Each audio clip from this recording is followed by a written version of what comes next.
April రానే లేదు.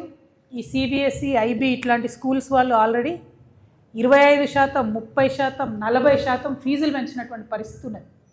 ఇప్పటికే అనేక జిల్లాలలో, హైదరాబాద్ మహానగరంలో మరీ ప్రత్యేకించి పేరెంట్స్ పోయి కంప్లీట్గా స్కూళ్ళ ముందు ధర్నాలు చేస్తున్నటువంటి పరిస్థితి ఉన్నది. ఫీజు కనబడడానికి ₹1,00,000 ఉంటుంది, కానీ ఇంకొక 30,000 అదనంగా, అది బస్సు కంటారు, స్కూల్ కంటారు, బుక్స్ కంటారు, రకరకాల పేర్లతో ఇంకొక 30,000 అదనంగా పేరెంట్స్ మీద బర్డెన్ ఉంటుంది.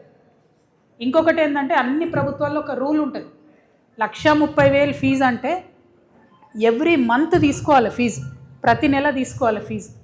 కానీ ప్రైవేట్ పాఠశాలలు ఏం చేస్తాయి, ఫోర్స్ చేస్తాయి పేరెంట్స్ని, మీరు 60% అప్ఫ్రంట్ ఫస్ట్ కట్టేసేయండి.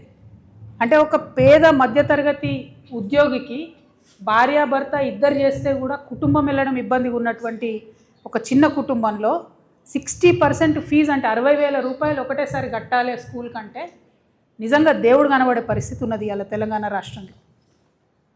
ఈ విషయాల మీదనే, ఈ అంశాల మీదనే రేవంత్ రెడ్డి గారు పదే పదే బీఆర్ఎస్ గవర్నమెంట్ అప్పుడు ఉన్నప్పుడు క్రిటిసైజ్ చేసి మీరు ఫీ నియంత్రణ చేయండి అని చెప్పిండ్రు.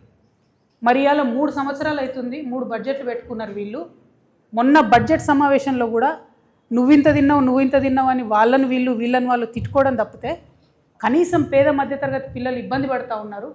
మరి ఫీజు నియంత్రణ కోసం ఒక చట్టం తేవాలి అని చెప్పి ఆలోచన ఈ ప్రభుత్వానికి లేకపోవడం అనేది సిగ్గుచేటు. నేను అర్జెంటుగా డిమాండ్ చేస్తూ ఉన్నా, గత 10-12 రోజులుగా ఈ రాష్ట్రంలో, ఈ హైదరాబాద్ మహానగరంలో స్కూళ్ళ ముందట పిల్లల యొక్క పేరెంట్స్ చేస్తున్న ధర్నాలు చూసన్నా మీ ప్రభుత్వం కళ్ళు తెరవాలి. అవసరమైతే స్పెషల్ అసెంబ్లీ సెషన్ పెట్టండి, అర్జెంటుగా చట్టం తీసుకురండి. ఆనాడు తిరుపతిరావు గారి కమిటీ ఏదైతే ఉండనో ఆ కమిటీ కూడా 8 to 10% ఫీజు పెంచుకోమని చెప్పింది ఎవ్రీ ఇయరు.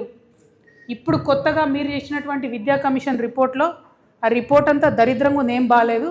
ఒకటే ఒక సెంటెన్స్ బాగుంది, ఏంది అంటే ఫీజు నియంత్రణ చట్టం తేవాలి, దాన్ని 7 to 9% పెంచుకోవచ్చు అని ఇప్పుడు ఇచ్చిన విద్యా కమిషను రిపోర్ట్ ఇచ్చింది.